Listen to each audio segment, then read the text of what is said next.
powerful. He was a powerful hurler. He was a very shy, quiet, retiring guy. Exceptional. Marvellous. Cerfal. Superman. A great intensity. Unique. A genius, what else?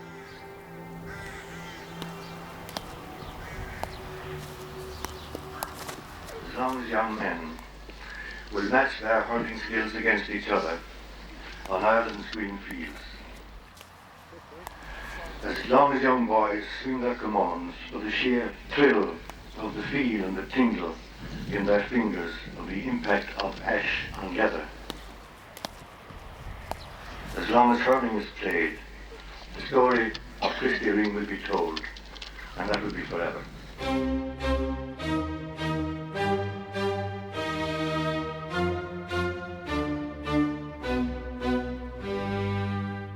In the autumn of 1939, a slight fair-haired teenager from Cloyne played his first National League match for Cork.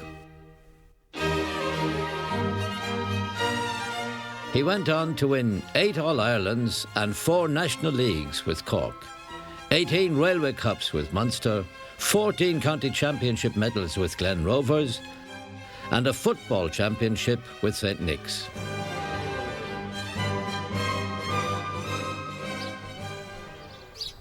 In October 1920, Nicholas Christopher Ring was born here, less than a mile from Cloyne in East Cork. While he was still an infant, his family moved to Spittal Street in the village, and where the family home stood, a monument to Ring now stands. Christy was very close to his parents, Nicholas and Mary, and it was his father, a former Cloyne hurler, who instilled a passion for the game in young Christy. First of all, I would imagine that his interest in hurling began at a very young age, because his father used to take him on the crossbar of his bicycle when he used to cycle to big matches in Cork. And that was a nice round trip for a man to cycle. It was 18 miles up and 18 miles back, carrying a young lad on the crossbar of your bike. So I imagine that's where Christy got his interest and his hunger for hurling, and his first taste of big-time hurling in Cork. In the National School in Cloyne, Christy was regarded as a bright and intense young man. The determination that would shape his every performance on the hurling field was evident even at the age of 10. Well, we're told that Christy was a very quiet, intelligent, diligent pupil in Cloyne School. And on one occasion, the story is told that Maurice Billan, the principal in the school, made a hurley and ball available to the pupil with the highest grade in the school. Christy won the prize out of a total of 48 pupils.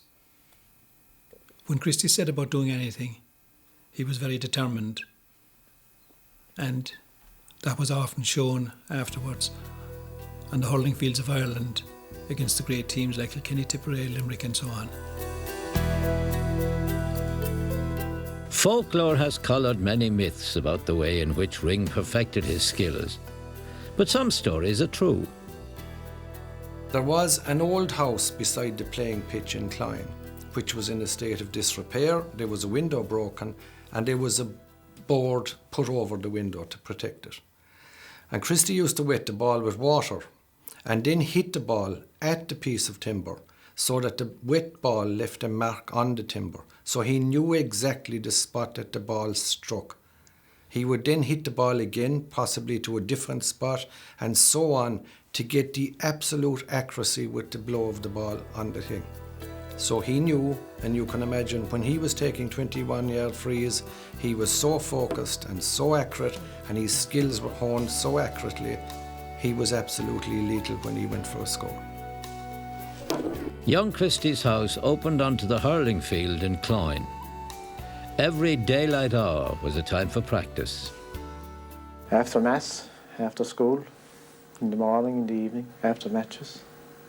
I had plenty of people to play hurling with, and plenty of help from the neighbours and the teachers and the priests and everybody associated with the village.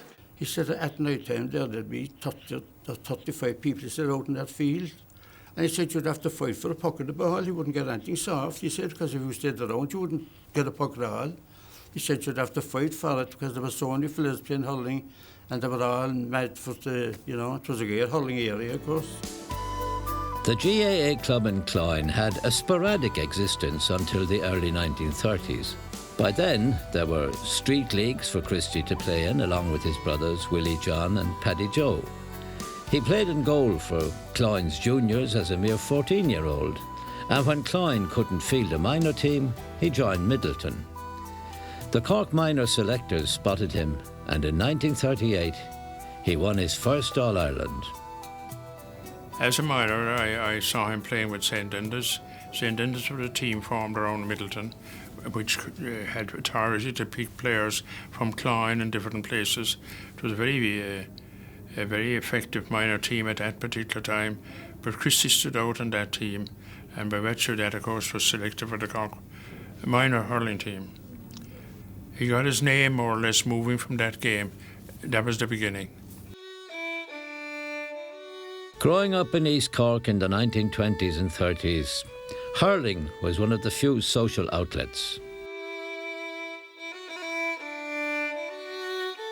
Born as he was in 1920 and growing up in East Cork, I suppose Christy Ring would have been heir to the general kind of economic, social, religious culture that most of us would have experienced maybe a little later on.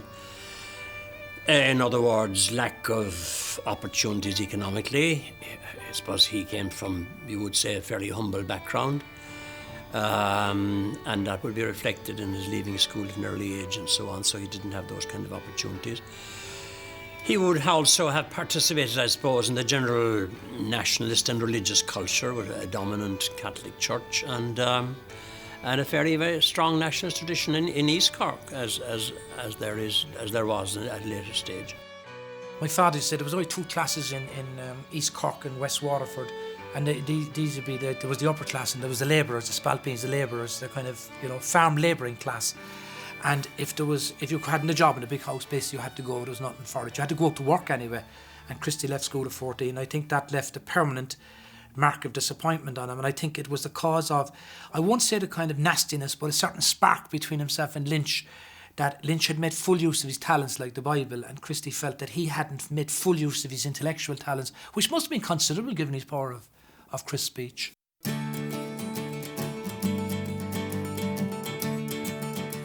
After national school, Christy's first job was as an apprentice mechanic in Middleton. He then moved to Cork, where he worked as a driver, eventually joining Irish Shell, where he became the most celebrated oil delivery man in Munster. A flat on Grand Parade in the centre of Cork City became his new home, but by then he was already a Glen Rovers player.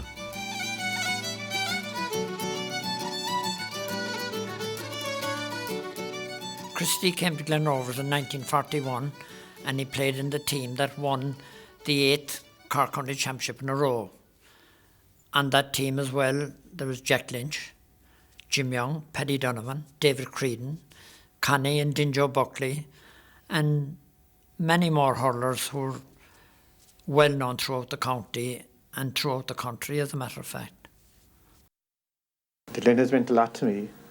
I don't know how you describe the spirit of the Glen, or more than describe the spirit of the Bars or the Rockies or the Spirit of Cloyne. I don't know. It's just that they have this tradition of playing the games that should be played, hard and tough. And the late Micheál O'Hare used to always talk about the flick of the wrist when Christy Ring was hurling. He had great wrist work.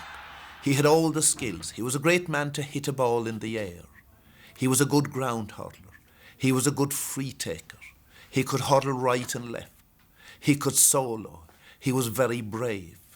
Any one of the 130 skills, I'm told, that the game of hurling has.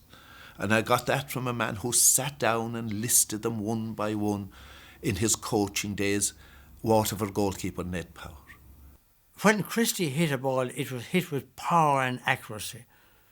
When he went for the ball, there was power in those fine legs of his, and power in the wrist, and power in everything he did. And so sign, I tell you, everybody watched out for Ring when you were playing Cork or Glen Rovers, because you knew you'd have to cope with him, even if the others never did anything.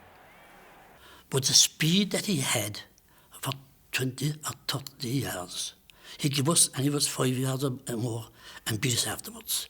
To me, his great strength, his really great strength was his balance. He was able to hit a ball the length of himself and the length of his hurley away from the ball. He was able to come through with a ball, say from 40 to 50 yards out, face the goal, and strike the ball as if from a standing position. That's a very, very tricky skill. Now, he never shortened his hurley. He always kept the hurley the full length. People you see usually coming in with a ball like that, they shorten their hurley. They get some kind of balance. But he had it naturally, this great balance. You see, he was a dancer on the field. He had great rhythm. Christy pulled the ball out of his bag and the ball was flying over my head, hitting the wall over on the left hand side of me, and he was hitting it over to the right. And I said to Christy, what are you doing all this thing for? He says, well, he says, I always do this. He says, keep my eye in. To bring it down to modern parlance, they're talking about diet and fitness and training and lifestyle. He had it all before ever anybody thought about it. Ringy was fit physically, mentally, morally, and he had dedication. He practiced consistently.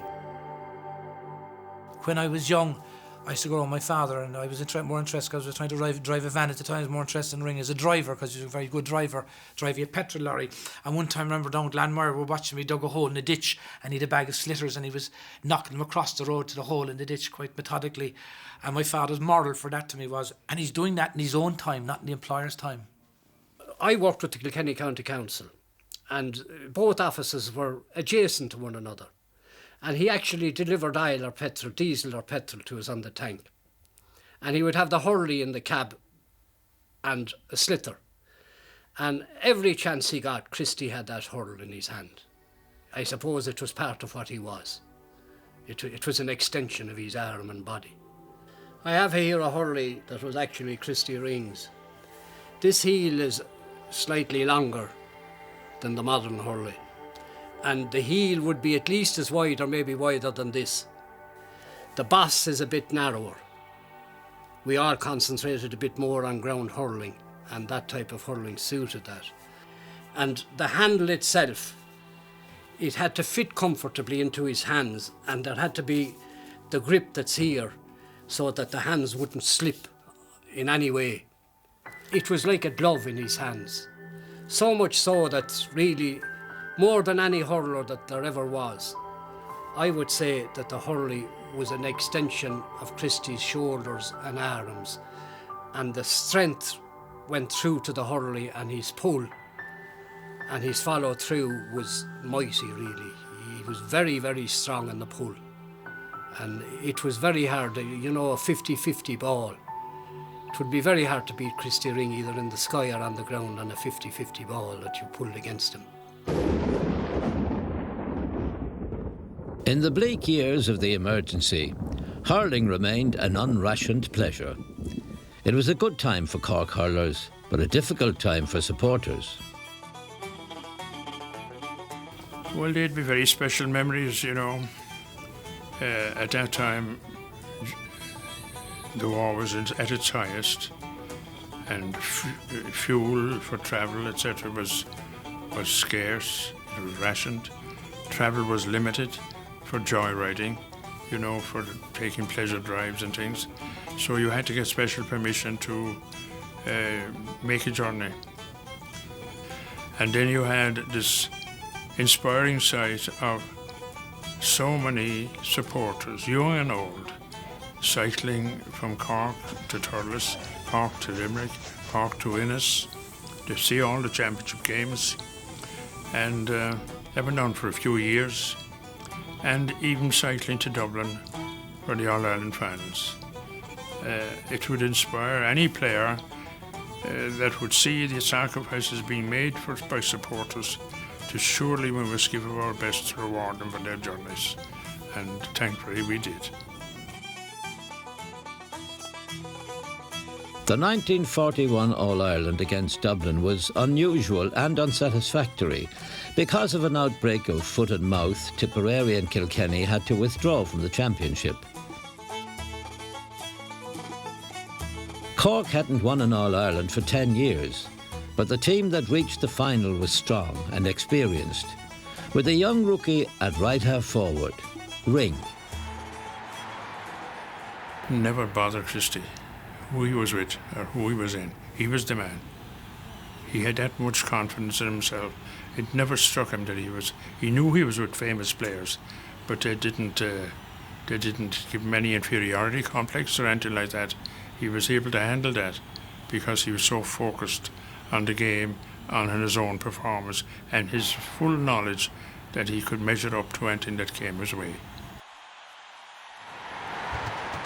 Cork had an easy win over Dublin, and with the lifting of travel restrictions imposed for foot and mouth, the delayed Munster final against Tipperary took place in October. The All-Ireland champions were taken by surprise.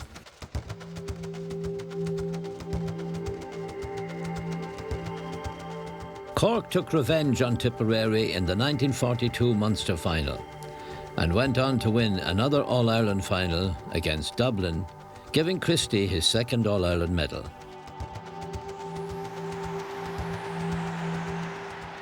Antrim was the surprise team of the 1943 campaign, until they met Cork in the All-Ireland final.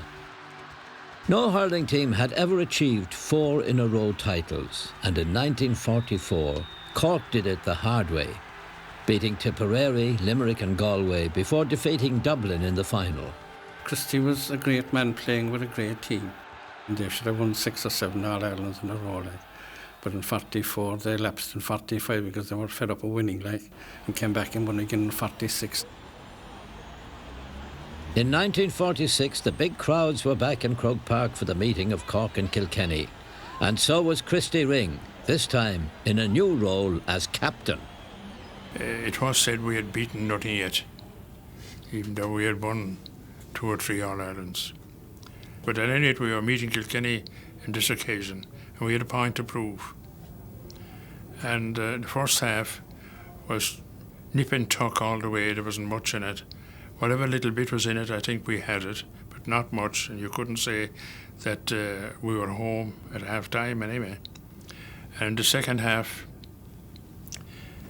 things changed dramatically, in that Christy, and in my opinion, I'd say this with a conviction, where he struck his golden moments in the early part of that half, which sowed the seed for victory, because he not alone helped other players with the way he delivered the ball to them to get scores, but he got some great scores himself, including one very vital goal. He was captain of Cork, and he was such a mood, it was all the same who you put on him. He was brilliant.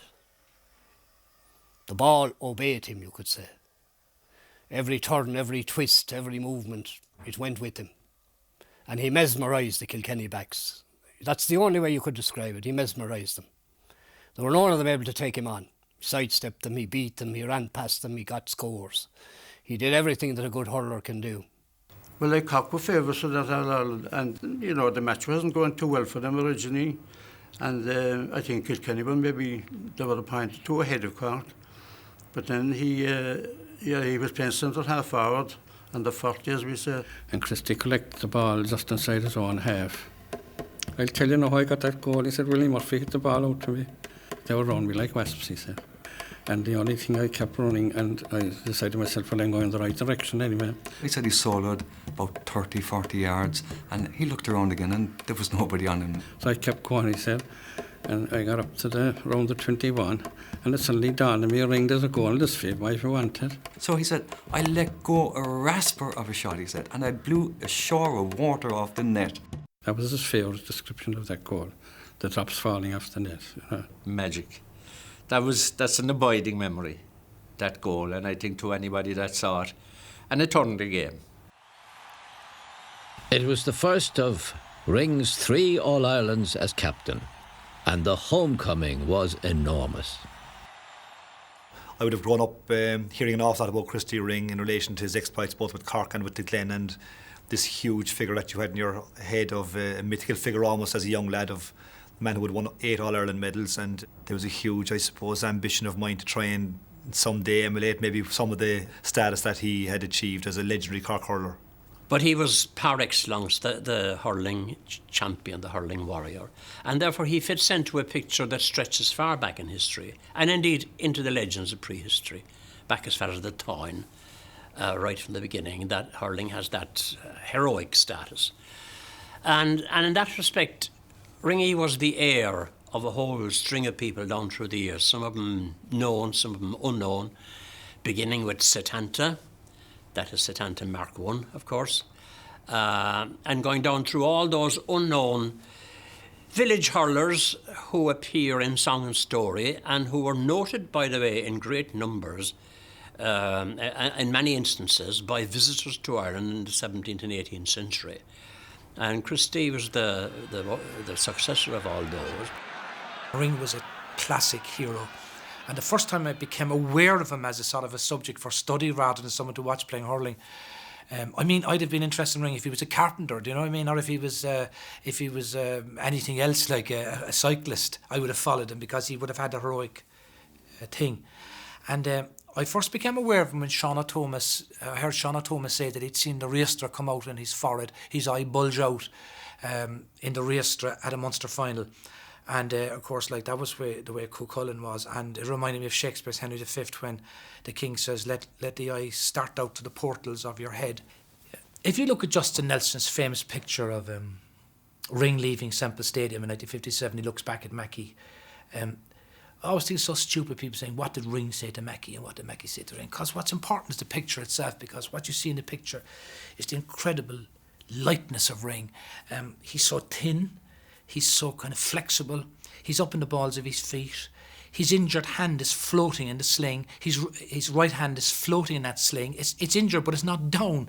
And his left hand is holding the curly, but it's kind of not really holding it. It's almost floating in his grasp. And his whole body, the head is right turned around. And the guy is looking up at him. He's standing in for everyone else. He's looking up at Ring, holding the hand up as you would to God, to Jesus coming down like from heaven, and his eyes up at him, and all the crowd behind. In any other, look at any sports picture, everyone is looking in every direction. Very seldom you see in a sports picture somebody looking at the centre of focus. But everyone in the crowd behind is staring at Ring and at Mackey. And that's the way the whole of Cork anyway stared at Ring, because they knew at the time that there was a hero walking among them, a lairk, a warrior walking among them. I mean, Deji Carey and the boys, they're very, very good technicians, but they're not warrior heroes, you know. When we were young, we read at school that in the days of yore, the young Setanta showed his worth with shield and spear of gold, as hurling hard in Rahil sword, in red branch heroes fling. My soul today he'd yield this way if he met Christy Ring. 1947 and Cork were back in Croke Park. The opposition again was Kilkenny. The match is still regarded by some amongst the greatest of all time. The history of the GA with Cork and Kilkenny is that Kilkenny win all the classics and Cork win all the battles. My first All-Ireland was 1947.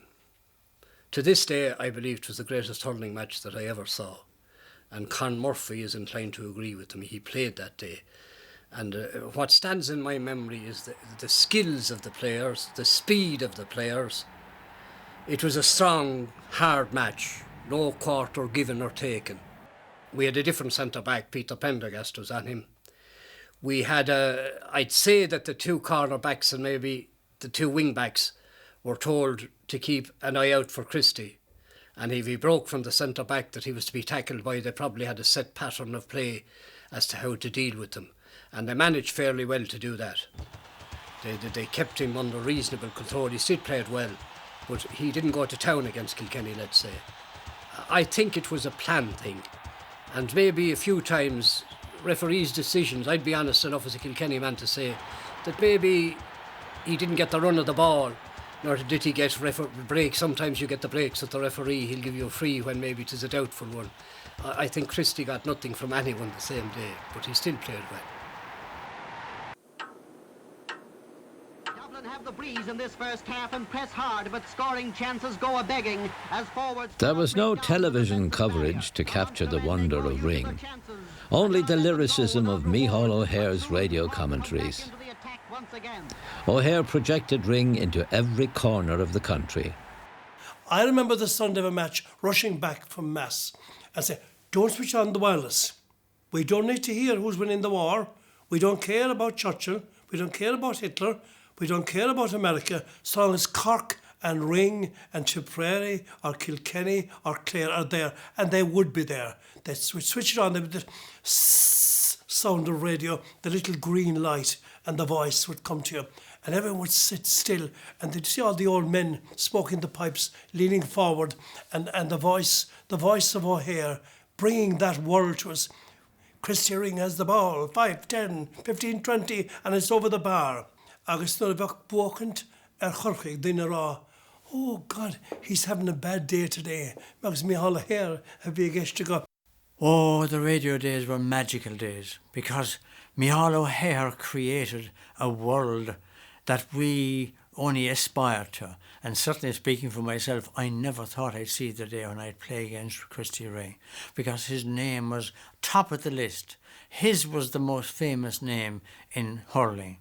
Christy Ring and Cork and the things he could do, and he could repeat them again and again on the ground, in the air, out of his hand. It didn't matter which. He was wonderful, and even before I ever met him or played against him, I had great regard for Christy. Radio has a warmth. It also has a magic that nothing else can grasp, because on the radio it's not a 26-inch or a 23-inch, it's a whole world. And in that world, the world of the GA, the world of Ring, the world of the Rackers, the world of all of those, it was like the fairy world. It was alongside you. It was all about you and around you. And on a Sunday, you were enfolded. You were enfolded in magic. And mythology was brought to us. The Corkman there, Ring has it down his stick, he sends it across the goal, right out of the ground, there's the goal for Cork! Of all the arenas that Ring graced, none fired his imagination quite like the Munster Championship. Sin Corcaigh a gonsaí, Quain agus Bear na Cuimhlins. Lantran Líród ach tá de bar a Harborg a Corcaigh. Sehuid Christy Ring agus Corleory Corcaigh a Bertho go Búrtha. Munster hurling was special because it had every single aspect of what a good match should have. There was a fierceness about it. There was a combativeness about it. There was skill. There was excitement. All the words that you could use to sum up something special. Nobody wanted to miss a Munster hurling championship match. Hurling was tough in Christy's day. And in a way, if you got a reputation of being a great hurler, it didn't do you any good. It meant that you'd be very, very closely marked from then on every time you went out in the field. Needless to say, before any opposition lined up against Cork, they would be making plans. How will we deal with Christy Ring? And it often involved more than one player keeping an eye on Christy Ring. But he was powerfully built, he was strong, he knew his own strength, he had all the skills of the game. He didn't mind. He was ready to mix it with anyone, skill-wise or strength-wise. Whatever way the game was being played, Christy was prepared to play it that way. The rules could never govern the game as they were played in Munster Hurling Championship in those days, because there were certain things accepted that weren't accepted by the rule book. There were rules written in your mind about how you could or how not to play the game, but you had to play it fairly tough. You had to. The hurley wasn't to be spared, yet at the same time you weren't allowed to strike the other person, but you had to be pulling hard and you had to be pulling tough, and you had to be able to accept the other fellas pulling as well. And these were all unwritten rules.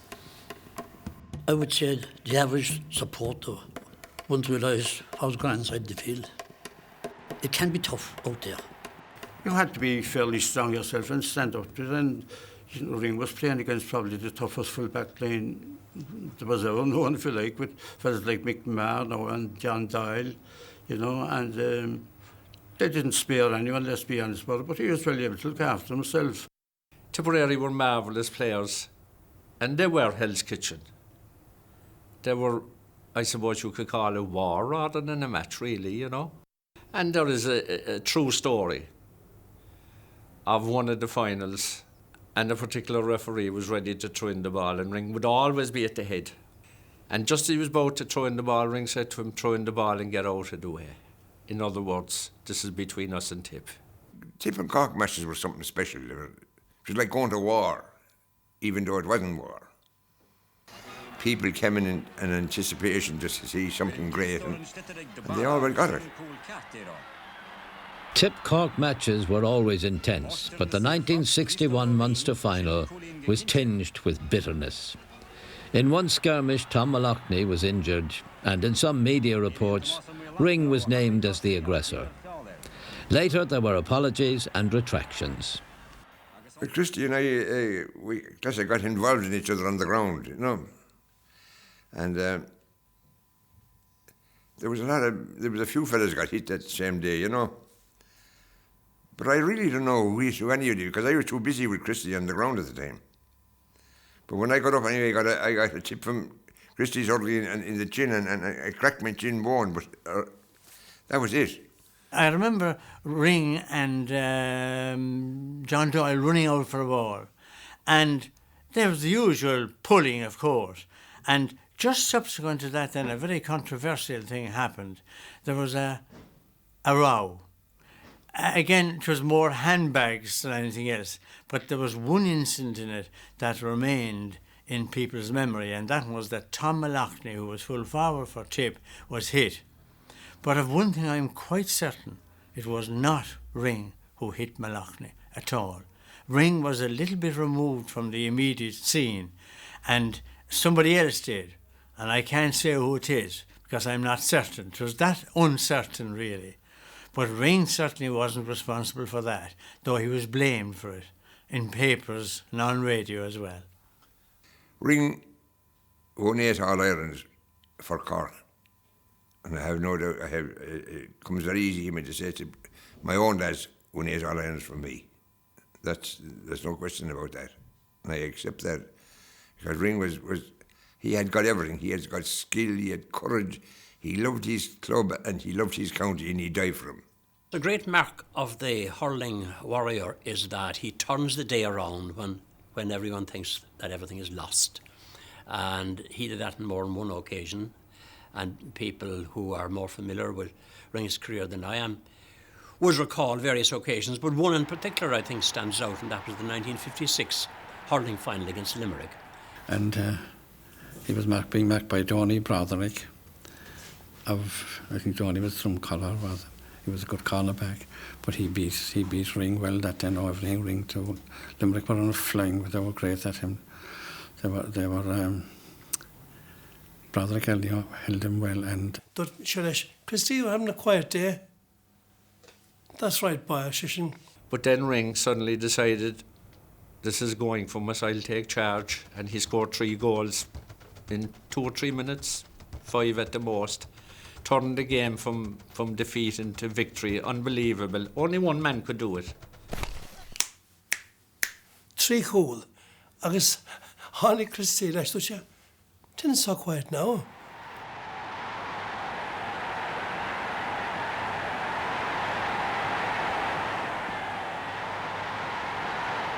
No Corky's bet, they saved, the thousands wily sing. Oh, they speak too soon, my sweet garçon, for here comes Christy Ring.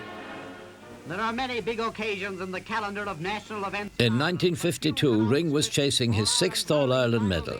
Dublin's hurlers once again stood in the way. And here today, we have two of the giant killers in action in the final, Cork and Dublin. Now, the invigorating strains of Irish martial music fill the air as the Artane Boys Band leads the march past.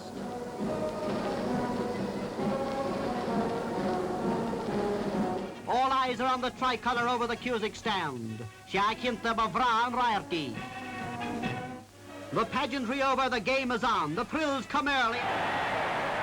We are here to Dubliner Ferguson and Cork hero Christy Ring have one of the many clashes. Dublin are in trouble now. Ring to Dowling and bang! There goes the first goal of the match, which puts the score Cork 1 goal and 1 point, Dublin 2 points.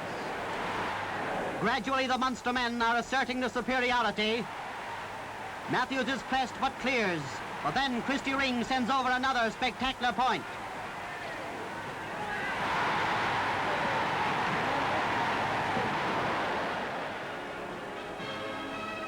Another point for Ring, another All-Ireland for Cork, and another joyful welcome from his public.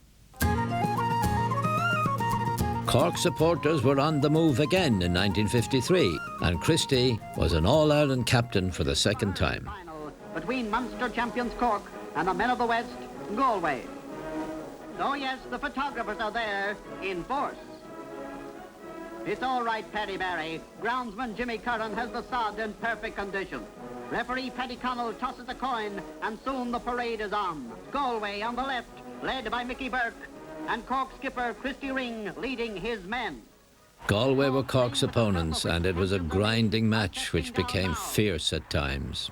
Duggan saves, but the crowd tells its tale of a goal sent in by Josie Hartnett.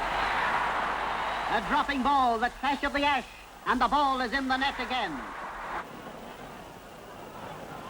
Now it's Willie John Daly. He's lost his boots, but not the ball, and he puts Cork ahead again and has them heading for victory as they storm the Galway goal.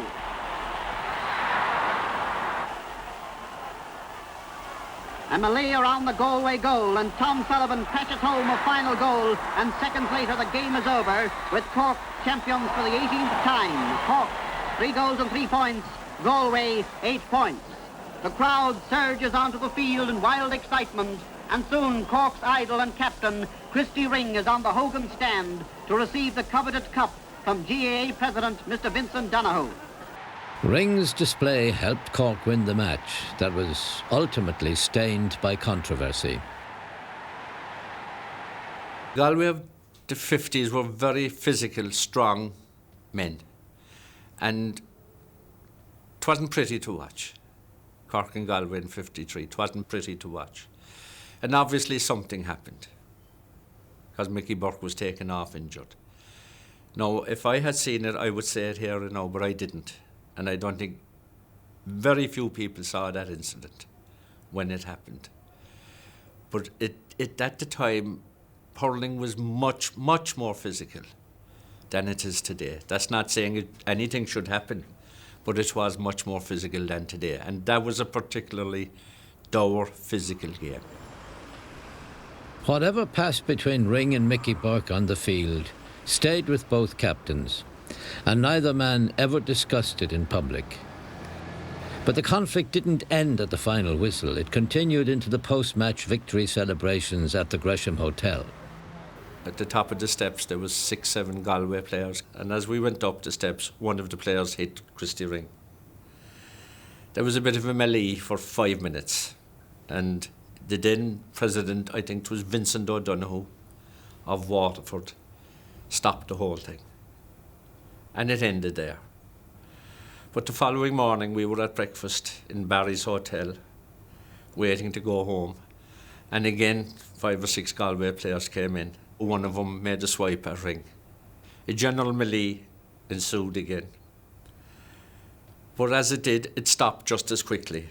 I think they went across the road and they were kind of standing with, I think someone gave them a bit of advice that the best thing to do would be to go away altogether.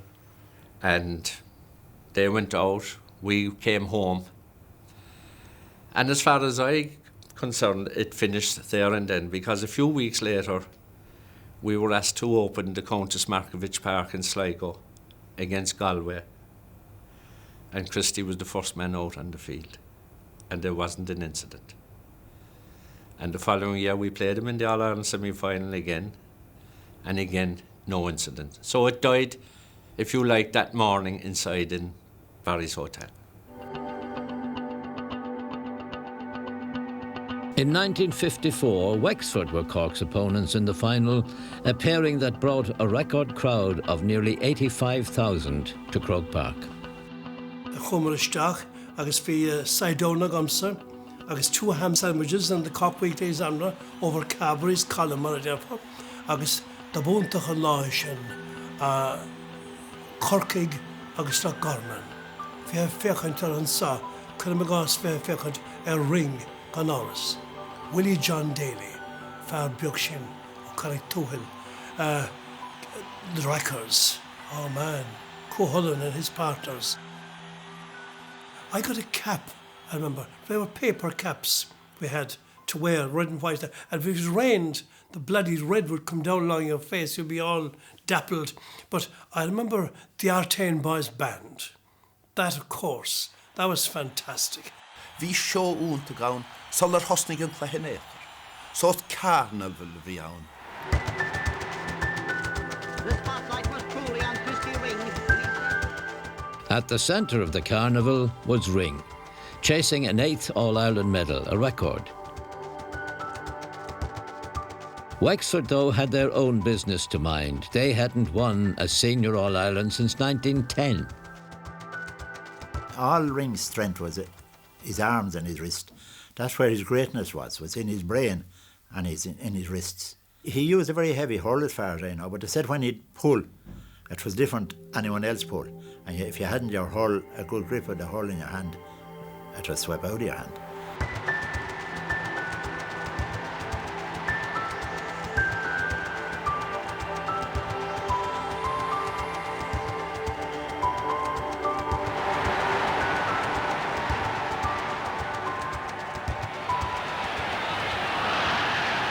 The Corkmen settle down indeed. Johnny Clifford this time is beaten by Billy Rackard. Josie Hartnett sends the ball in towards the goal.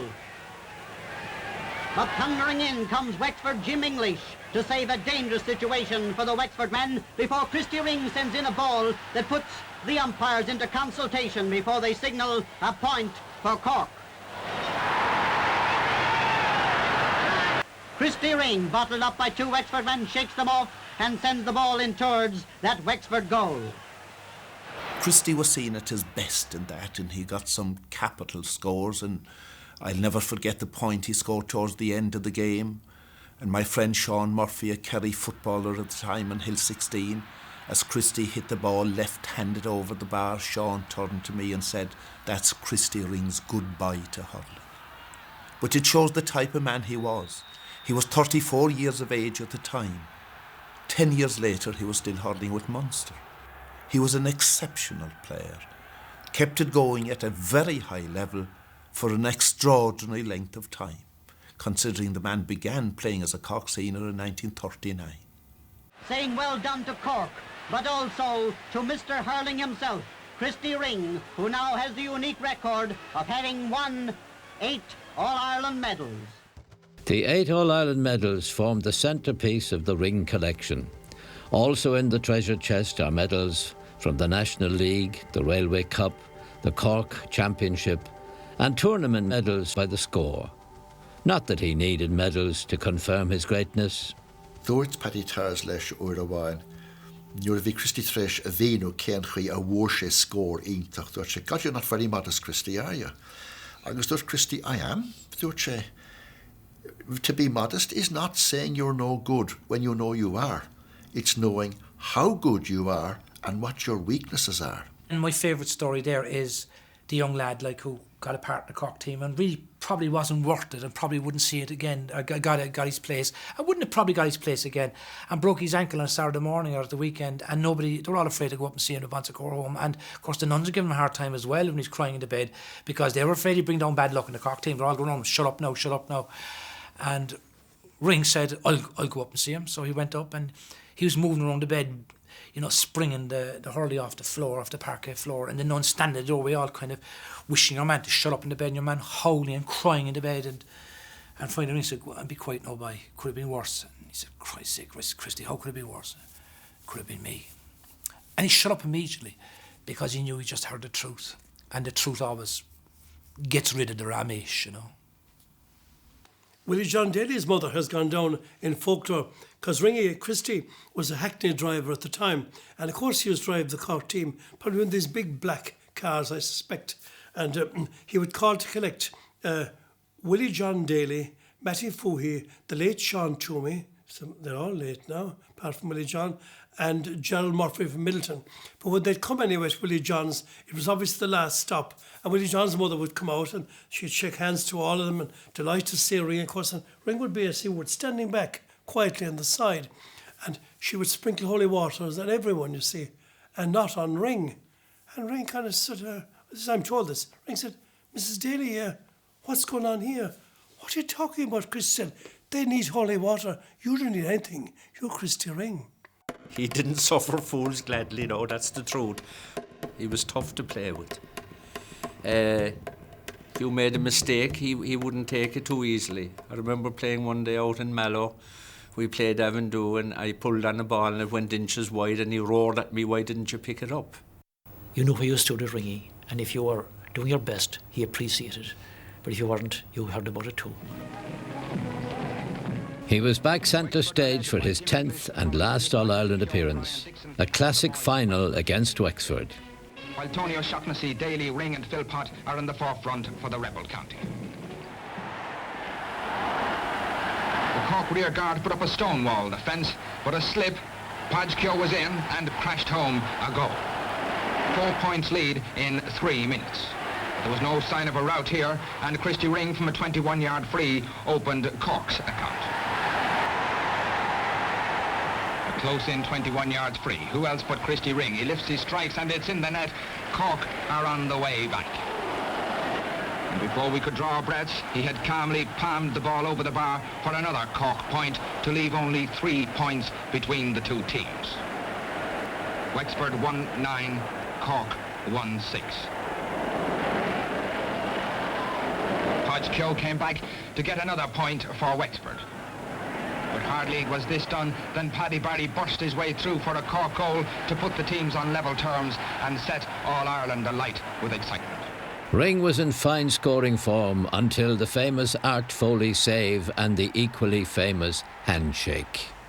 At one stage it looked as if Cork were beginning to get on top of Wexford. And Christy moved down towards the Canal goal. Now, the legend has it that he fired almost an unstoppable shot towards the Wexford net, and that Art Foley brought off a spectacular save and cleared the ball 90 yards outfield. He was deadly, anywhere from 40 yards. This was the edge of the square, and he slammed it. I don't know what speed he would drive it at him, and Foley saved it. All the Cork people said an accident. Wexford said an act of God, and Moore said an act of the devil. But I spoke to Art Foley about it once. And Art said that is not the true version. Another Cork player, he said, came in Christy's way as he struck the ball. He was off balance. It was a rising shot. It might have been a point. He said it certainly wouldn't have been a goal. He said, I stuck up the hurley. It hit off the hurley, down to the ground, and Mick Morrissey cleared it out the field. And Ring absolutely took off and went straight in and grabbed him and gave him that crushing, crashing handshake. And I was near the goal, and Foley's eyes were kind of dilated. He didn't know what was happening, and Ring ran out. And I said to Ring, why'd you do it? It was a great save, he said. You would admire a great save. And he smirked.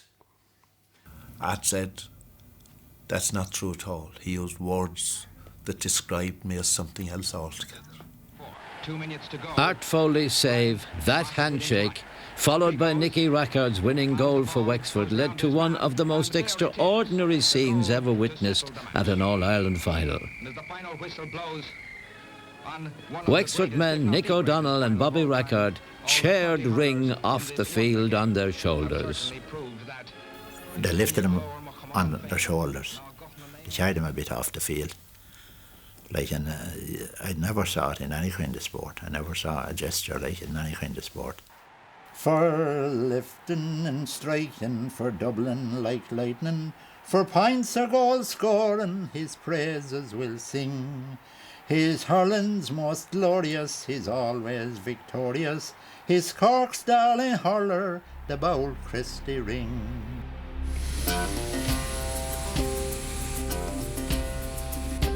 Ring's status among the Irish overseas was just as elevated as it was at home. Large crowds came to see him play in America, whether he was lining out for Cork or the Glen, or just appearing in exhibition games.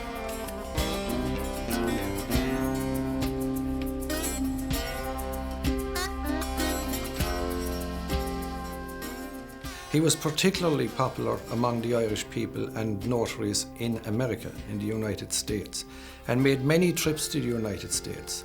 He was very friendly with John Kerry O'Donnell, one of the big men in the GA for many years in New York. And John Kerry invited him on numerous occasions to New York, and he played in Gaelic grounds in New York on numerous occasions. He also played with other stars in the famous Cardinal Cushing games, when Cardinal Cushing was raising funds for building churches, etc., which were very popularly supported by the Irish, and a lot of people came to see Christy playing those games. He met many famous people in America, people like Bobby Kennedy and other luminaries, and I'm sure he got great pleasure out of meeting those people.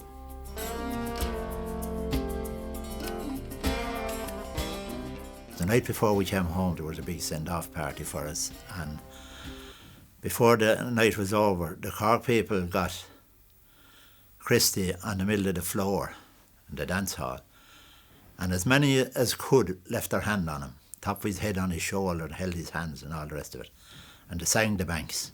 I don't remember anything as emotional. It showed what they thought of Ring that night. I never forget that.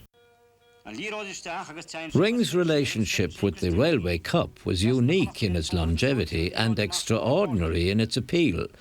He finished his career with a record 18 medals and in the process drew tens of thousands of people to the Croke Park finals on St. Patrick's Day. The people came down especially from the north of Ireland just to see Ringy playing. We met them there. And over the years, he was at his best somehow on Railway Cup Day. He liked the rivalry they had with Tipperary and Limerick and Clare and Waterford, all the counties in Munster. But yet he thought it a great privilege to play with them on the one team, and the Railway Cup gave him that opportunity. He won 18 Railway Cup medals, extraordinary collection. Nobody else in the history of hurling has gone into double figures, and there's this man with 18, winning his 18th at the age of 43. He loved the scene of the Railway Cups. The crowds used to be big, and for 25 years in succession, I had him say once, he never had his lunch at home on St. Patrick's Day. He was on Railway Cup duty with Munster. He often put on spectacular shows in the Railway Cup. And in particular, I remember the final of 1959, when the second Mark Hogan stand was being officially opened. I would say Christy said to himself, this is a special day, it calls for a special display. He gave it. 4 goals, I think, and 5 points in a Railway Cup final playing for Munster. That was typical Ring. Sa glyfa seo bhí an bhuain go mór an tusa agus Ring hain ró sé ceile chúil agus cúig cúilíní. Tá sé fós a bhad an cín ar na hománaí eile sa tír.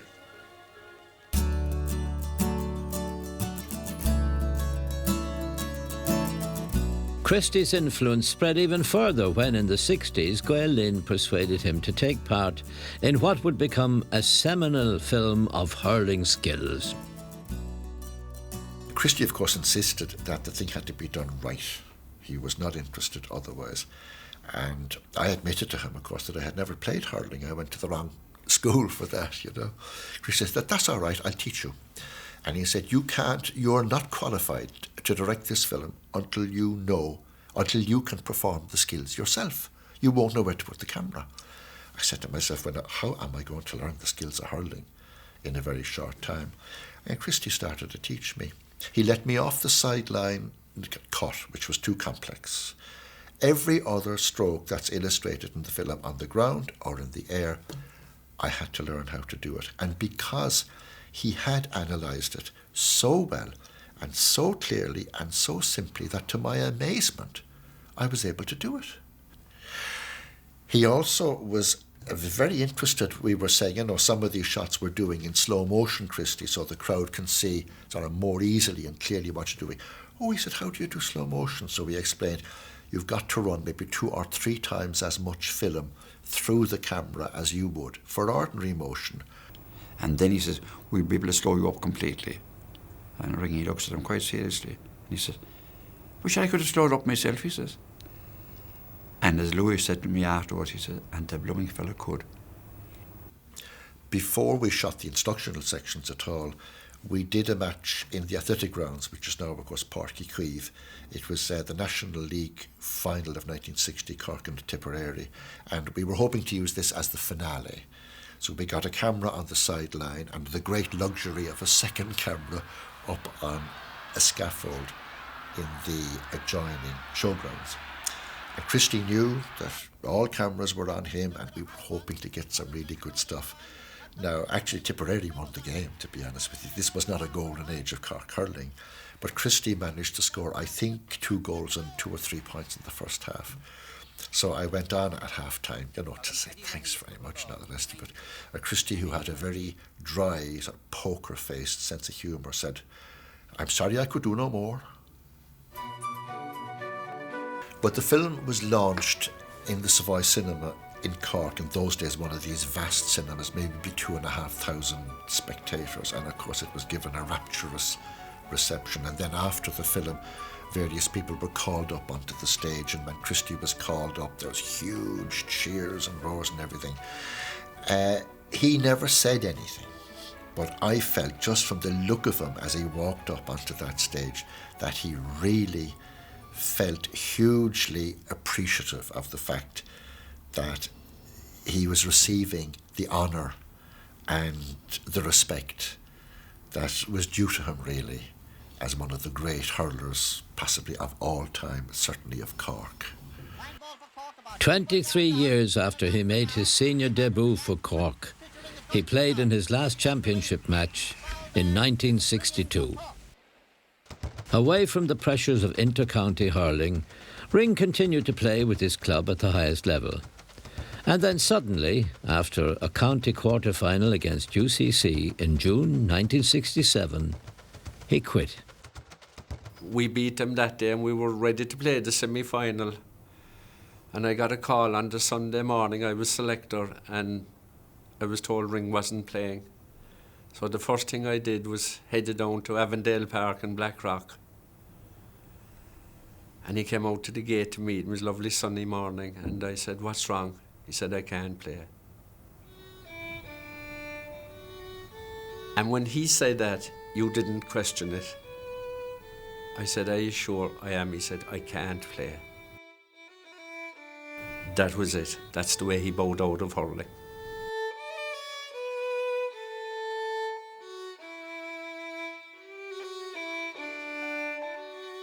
Away from hurling, Ring guarded the private life he shared with Rita and his children, Christy Jr. and Mary. He never drank or smoked and was very serious about his faith. There's 8 All-Ireland medal is on the chalice inside in St. Augustine's. Now that's something to give away, your 8 All-Ireland medal. But I do know that he was very, very charitable. And as I said earlier, if you had him as a friend, you had a friend. A very, very good friend.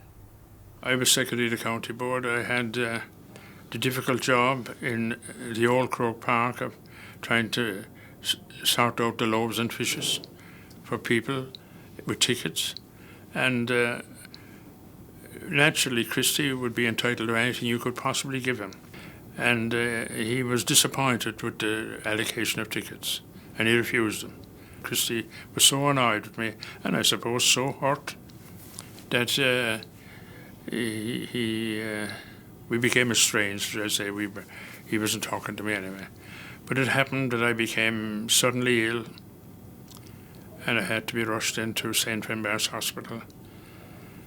And within the shortest possible time, he must have heard it, and he was in the door of the hospital. And I have never forgotten that, the humanity of the man. And I suppose a little bit of regret that we had gone separate ways, which we didn't from there on. We were the best of friends. Christy's fierce competitiveness never left him, even in retirement. Mar dimmer sé clihí eile ina dheag sin, agus ní éiteach sé, he couldn't bend the knee to anyone. Sin mar a bhí sé.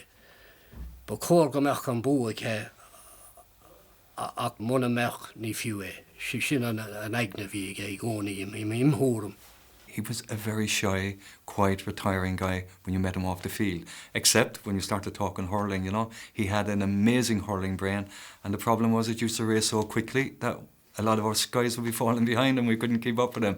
But he did have a sort of a very pronounced habit of, when he got caught up in a conversation with you, to emphasise a point, he would stick his finger here on your shoulder, you know, Gerald boy or whatever. And I tell you, you'd walk away after talking to Christy Ring for 10 minutes and you could be black and blue. Christy retained his involvement with Glen Rovers as a selector, before also becoming a selector with the Cork senior team. Well, you see, he was independent. He made up his own mind as regards what he thought of players and what he thought of the way the match was going and things like that. So he was a great selector that way, because like he had his own view on the thing and he wouldn't change that at all, and the rest of them could vote in it, because sometimes you might even get fellas and they join in together, like to get their own way. But with Christy, he was dead straight. He had his own mind made up as to who he thought was best. And maybe he mightn't always be right, I don't know. But he had his own mind made up. So he was rock solid with regard as a selector like that. Bhí Jimmy Barry nev sig a man nechrige ach dulfree numsabit. The Lord said, he'll be fine. He'll be fine. You can't legislate for genius. I was on the wing and I was on the periphery of the game, really couldn't get involved. I think they decided to make a switch at some stage and try me at centre forward because I really wasn't in the game. I went on Mick Jacob, who probably was tiring after playing, you know, a hard game at centre back. I hadn't done anything for up to that point. Luckily enough for me, after that, I got a few breaks, got a few points, and managed to turn the game around for Cork. The 21-yard line, he takes his shot and the sides are level. John Crowley.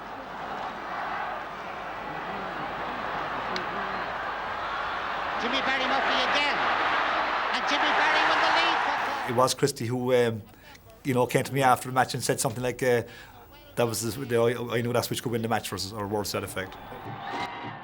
It was all new to him as well in relation to the homecoming as regards the younger population who were following the team at that stage.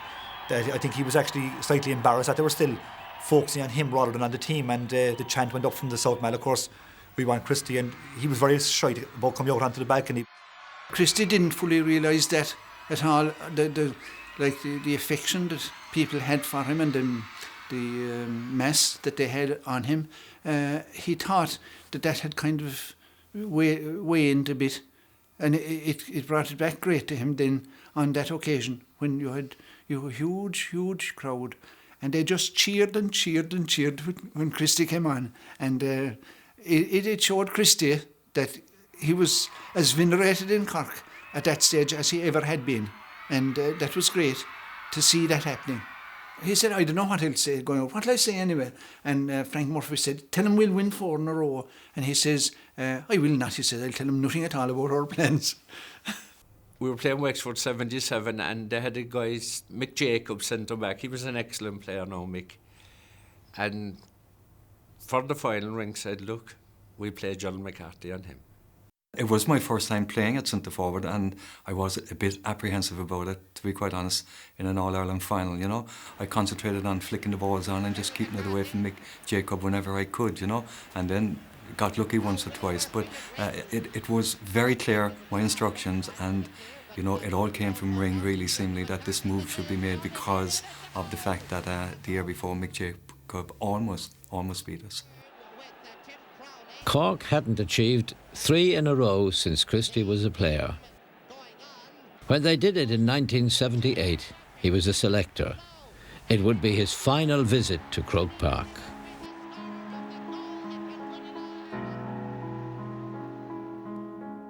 Ceapam gur fiar a rá, gur tháinig sé go fáin an gleanna gan éon fos. Dúirigh sé as imirt gan éon fos freisin, agus fiú bháin nuair a bhór sé bás, déalaigh sé óin go deas ciún. During his long playing career, Ring's name adorned many newspaper headlines. His sudden death in March 1979, aged just 58, sadly returned him to the front pages. The news was received with shock all over the country, but nowhere more so than in Cork. Ringy was dead. I couldn't believe it. I could not. He was still such a young man and so active. And then I heard afterwards that Jack Lynch was on his way home into Cork. I think it was a Friday, the weekend, in the state car. And he'd reached the Coliseum there, McCurtain Street, where this famous Echo boy used to run up and down selling the papers to the drivers of the cars. And the Echo boy stopped the car and they rolled down the window. And he told Lynch the news that Christy was dead. And I believe Jack said, "Oh no." You couldn't believe it. A man that was so physically strong, so athletic, so mentally alert, so everything. To pass away so suddenly was unbelievable. And to think of his greatness side by side with that this great man that had so much yet to give as a selector, as advisor, and whatever capacity he would be called on, had been taken from us. We were in a state of shock. And it ended up that the whole country was in a state of shock and beyond. I was coming back from Dublin to Cork by train. I didn't know until I arrived in Cork station. And I felt there was an eerie silence around the station. There were people talking in groups. And I heard the news. And I compared the silence in the station to the silence that I heard in Cork City the night John F. Kennedy died. Ring to be dead was like myself to be dead. It was like a slice of one's childhood, one's manhood, and one's heroism, if you had it, from Ring, because we all shared in that. He wasn't on his own. Those men who went out and hurled for the little village, we share that. We're part of it. And Kickham was right about the little village. When Ring died, a lot died with him. The way that the people turned out, the people of Cork, turned out when the coffin was leaving the city, down to Cloyne for the burial, it was unbelievable. It showed, you know, just how much Cork people really loved Christy Ring.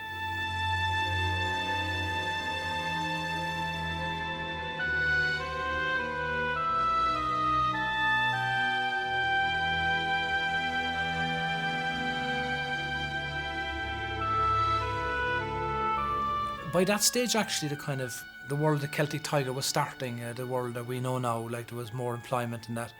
And I think the generation that buried him were burying him consciously that they knew this whole generation of misery was over. And they were burying the man who had kind of helped them redeem and put up with it and bear that hard time.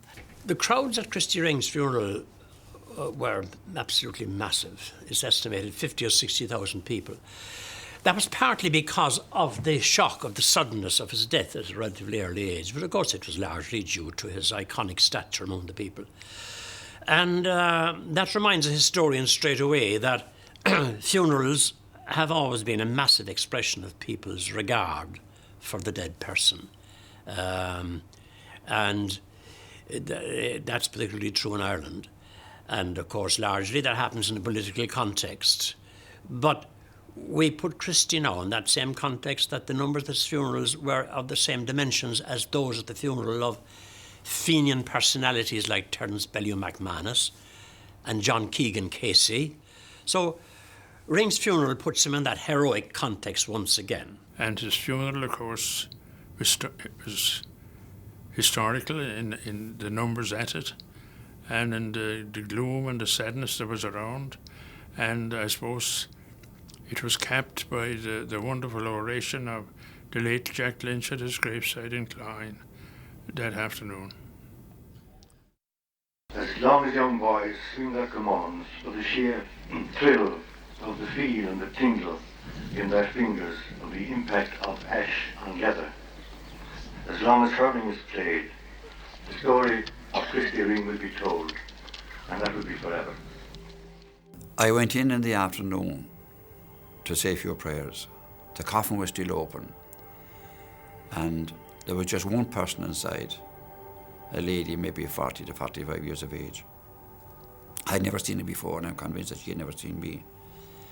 And we were both saying a few prayers, and after a while she was looking in at Christy, at the corpse, and she turned around to me and she says, "'Tis a sin," she says, "to bury that man." And I knew immediately what she meant. Like many another person, felt that he should be preserved for posterity, for future generations to be able to look on him. And that's how so many people felt. Vi sa rasen le Sean Toma agus Galoni yesan vi dan skritige Marjauler. Door banost kunde churp trawais an abig, bevoeren pakke en vers an eileke.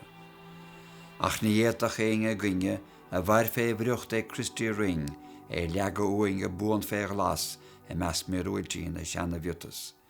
Maar na meroeltje gaan ik maar daarire, ze groent an oost veel lunner, voor woordgacht daunig, gieren saure at a bark.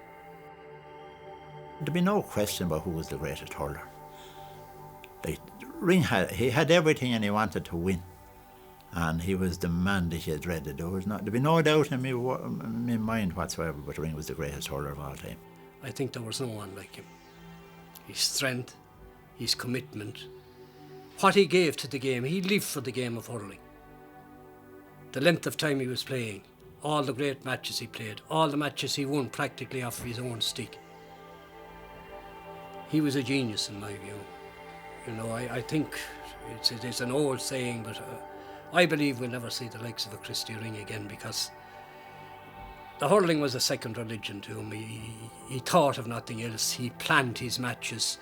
He gave it tremendous care. His hurling had to be absolutely perfect for him. Everything had to be right on the day. I'm sure he concentrated building up his mind and being right physically and mentally for every game. He gave it an awful amount of time, an awful amount of thought, and he was a most unusual man. He's something that comes around once every 100 years. I guarantee you that. I haven't seen anything like him, and I don't believe I will ever see anything like him. Some people say Mackie was Eddie Kerr. Eddie Kerr was a great man, but I have to give it to Christy, number one. Always did. There's nobody that I ever saw could compare to Ring. There was an excitement and a buzz about the whole game when Ring went for the ball. Everybody expected something exceptional, and by heavens he didn't disappoint them. He would be remembered for his hurling ability, for his skill, and the enjoyment in particular that he gave to the crowds. He'll always be remembered. He will never be forgotten. There was only one Christy Ring, and there'll never be another.